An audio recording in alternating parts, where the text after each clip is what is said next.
Non. Ça s'appelle de l'obstruction et c'est un hold-up démocratique, dit le ministre de l'Agriculture Mathilde Panot. Bonjour, député La France Insoumise du Val-de-Marne, en direct avec nous depuis l'Assemblée nationale. Vous assumez de faire de l'obstruction ?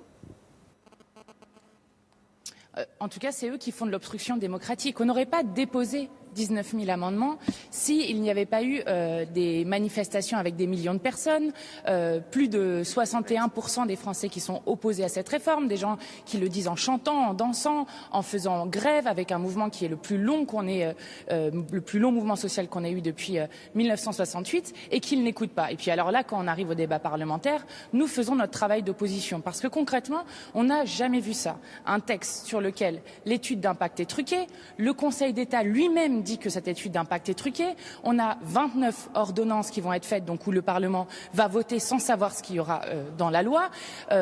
Un temps de parole qui est réduit pour les parlementaires.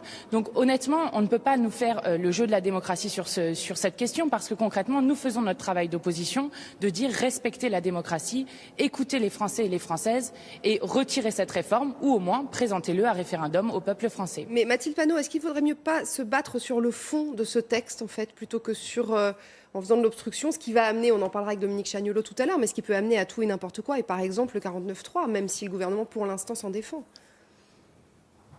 Alors, si ça arrivait au 49.3, ça serait quand même le comble de l'anti-démocratie. Donc, on va voir jusqu'à où ça va amener. Mais sur le fond, nous nous battons. Vous êtes des observateurs aguerris de la vie politique. Vous avez vu que dès décembre, nous avons présenté un contre-projet, que nous défendrons la retraite à 60 ans à taux plein et que nous avons montré très concrètement et en matière financière ce que nous devions faire pour retourner à la retraite à 60 ans. C'est très simple. Vous augmentez les salaires de 1%.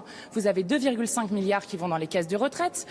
Vous créez 100 000 emplois à l'heure de l'urgence écologique et sociale, vous avez 1,3 milliard d'euros qui rentrent dans les caisses, ou encore, vous faites l'égalité salariale homme-femme et à court terme, vous pouvez financer la retraite à 60 ans. Donc il y a plein de choses. Le problème, c'est que ce gouvernement refuse toutes les autres pistes de financement. La seule chose qu'ils veulent, c'est imposer aux Français de travailler plus longtemps avec moins d'argent de retraite à la fin. Et ça, les Français et les Françaises leur disent non. Donc il y a plein d'autres solutions, notamment l'augmentation des cotisations, notamment à travailler à une garantie à l'emploi. Et nous avons prouvé extrêmement concrètement, de manière très détaillée dans le contre-projet de la France Insoumise, que nous pouvions faire autrement. Et c'est ce que nous défendons aussi en commission. Alors en attendant, d'ici mercredi, il va falloir que ces amendements soient étudiés. Ce sera a priori pas le cas. On ne voit pas trop comment ce serait possible. Je voudrais que vous écoutiez Emmanuelle Wargon, qui était à la radio ce matin, qui parlait de vous justement.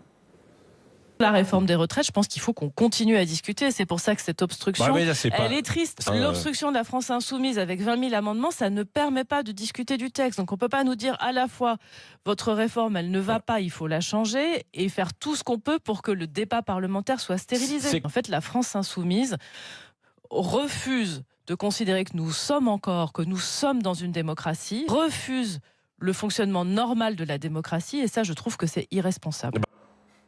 Qu'est-ce que vous lui répondez à Madame Wargon ? Alors, moi, je lui réponds que nous ne sommes pas dans un fonctionnement normal de la démocratie. Ce n'est pas possible de faire passer une réforme en force dans une république où le peuple est souverain. C'est ça qu'il faut qu'il se rappelle. Parce que certes, Emmanuel Macron, le gouvernement et les députés de la République En Marche ont été élus démocratiquement, tout comme nous. Ils ont une légitimité qu'on leur reconnaît sans aucun souci. Mais il y a une légitimité du peuple aussi. Et on ne peut pas passer dessus par force en utilisant la matraque, en utilisant des œillères pour ne rien voir de ce qui se passe dans le pays.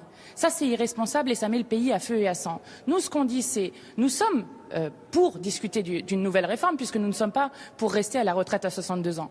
Mais alors discutons-en vraiment, qu'ils retirent le projet et à partir de là on discutera. Mais là c'est pas possible, ils sont en train de... Vous vous rendez compte dans quel état est le pays ? Et quand est-ce que c'est possible qu'un président de la République continue, quoi qu'il se passe, parce que grâce aux institutions de la Ve République, il peut continuer à le faire, que nous dénonçons, vous savez que nous sommes pour la Sixième République.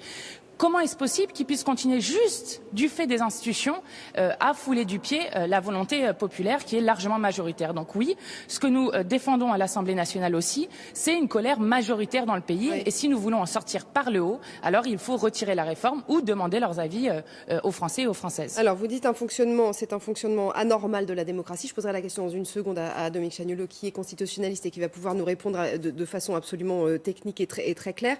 Auparavant, simplement, Patrice Duhamel a une question pour vous. Oui, bonjour. En termes d'efficacité politique, j'ai du mal à comprendre objectivement. Parce que là, on va arriver dans une situation, vous le disiez vous-même il y a un instant, où vous ne pourrez pas, dans les 3 jours, examiner tous les amendements. C'est physiquement impossible. Donc, si je comprends bien, mais ça, c'est au professeur Chaniolo de répondre, si je comprends bien, on va se retrouver lundi prochain, au moment de l'examen du débat, avec le texte du gouvernement initial. Oui. Donc, qu'est-ce que vous aurez gagné après 10 jours d'obstruction? Qu'est-ce que vous aurez gagné politiquement, sinon éventuellement, ça c'est un commentaire personnel, d'alimenter l'antiparlementarisme, qui n'avait peut-être pas besoin de ça? Non, alors nous faisons notre rôle de parlementaire d'opposition. Pourquoi est-ce que ça se termine mercredi? Parce que c'est quand même ça le fond du problème. Pourquoi la commission se termine mercredi? Parce qu'ils ont décidé de faire une procédure accélérée. Ça aurait pu être net tout autrement. Et je vais vous dire, on est à 15 000 amendements. Même si la France Insoumise n'avait pas déposé 19 000 amendements, on n'aurait pas terminé mercredi, je vous l'assure.